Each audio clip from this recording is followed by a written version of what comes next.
the intersection between media and culture, or the sudden emergence of a culture or cultures with the help of media and social media is called media cultures.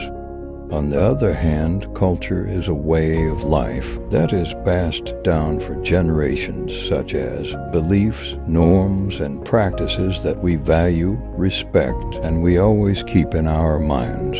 According to Jack Lew, globalization and media has both positive and negative effects on our culture. For example, in positive effects, globalization and media spreads our cultures and traditions to other countries around the world, and it brings foreign people here in our country so they can try, experience, and see our foods, clothings, infrastructures, norms, and simply our way of life, while the negative effect is due to media as well as influence with other countries as we try to adapt and put their cultures.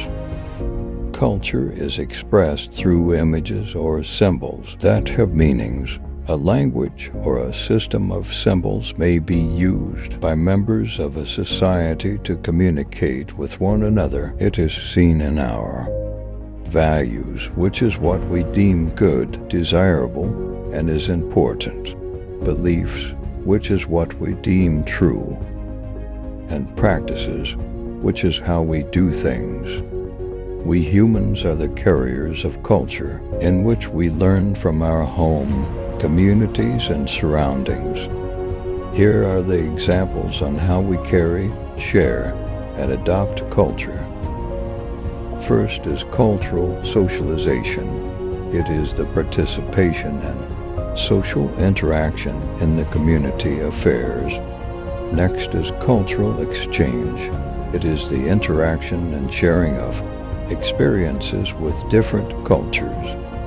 Then acculturation is adopting certain values and practices from other culture, while accommodation tends to adopt new culture when in public. And last, assimilation is resembling people or group of people.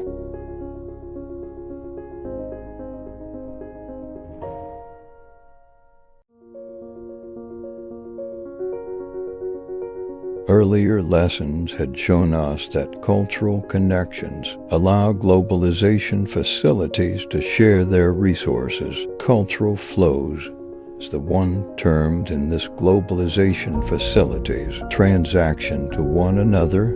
It is mostly marketing or business transactions from the dynamics of culture in the age of globalization, according to Ritzer and Dean. One approach to look at it is to acknowledge that cultures are fundamentally and distinctly different from one another and are not greatly changed by input from other cultures. During the globalization process, cultural differentialism. According to this argument, there exist barriers that prevent outside influences from penetrating societies. An example would be the shared ideology and religious beliefs of a civilization. Huntington even asserts in his Clash of Civilizations theory that there could be a catastrophic crash when these civilizations come into contact. The Scapes theory, advanced by Apatore, contends that global flows lead to a variety of cultural realities worldwide. Among these international flows includes: first is ideascapes, which is the movement of ideas. Second is technoscapes, which is the global technology that is fluid and interconnected. Third is financescapes, which is the movement of enormous amounts of money across nation-states. Fourth is the mediascapes, which is the quick production and transfer of information. And last, the ethnoscapes, which is the movement of people and the movement of political images. Instead of clashing and warring in the middle of these global movements, cultures integrate or interpenetrate one another, giving rise to a hybridized form that is different from both its global and local origins. The term globalization refers to this process.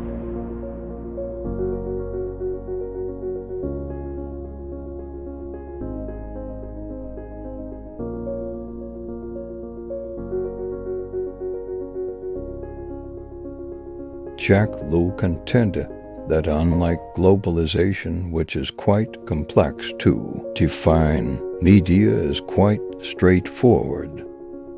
He opined that media is instrumental and supportive of various domains of globalization, and that globalization could have been unimaginable if media is unavailable. In his book Understanding Media Cultures, Nick Stephenson shared why he chose to use the term media cultures. First is because much of modern culture is transmitted by the media communication. Second, theories and perspective on media can only be understood deeply by looking at the larger cultural context theorized on and lived on by the theorists. And third, histories of intellectual exchanges need to be attended for a full grasp of the link between culture and media. Since smartphones is a trend in our generation, it gives opportunity to the social media platforms to be outstanding, such as Facebook, Instagram, Twitter, Snapchat, YouTube, and many more. Data have shown that in recent years, media has become a phenomenon. 95% of adolescents have smartphones, and the interview reveal that they use social media for communication, connecting with friends, to access information, entertainment, and for self-expression. No wonder why those apps that I said earlier are highly consumed, because they are most used for everyday happenings in our life.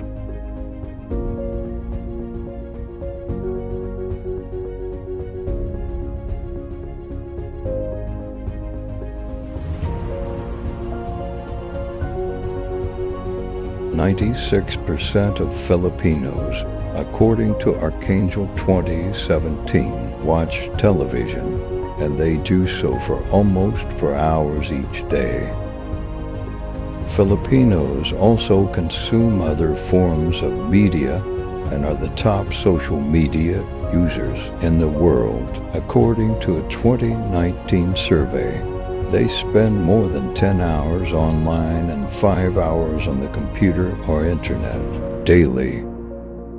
Similarly, despite of the struggles in the Philippine movie industry due to economic pressures, lack of cultural policy on content quotas, movie piracy, and prevalence of digital media, Filipinos still love to watch movies.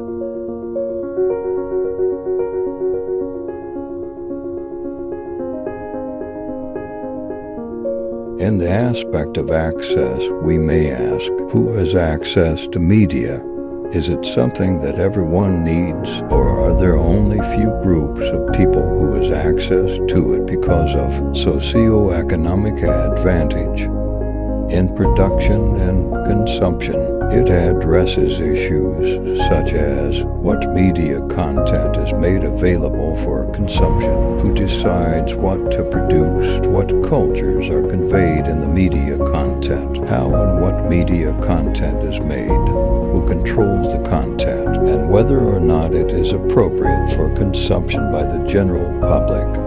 In inclusion and participation, we address how our people portrayed in the media in terms of inclusion and involvement. However, cultural integrity address how does media culture influence the deeply established culture in the local domain, and what is the culture as it is framed by the media? That's solve it, and thank you for watching. From BSED English Majors, we hope you learned something new.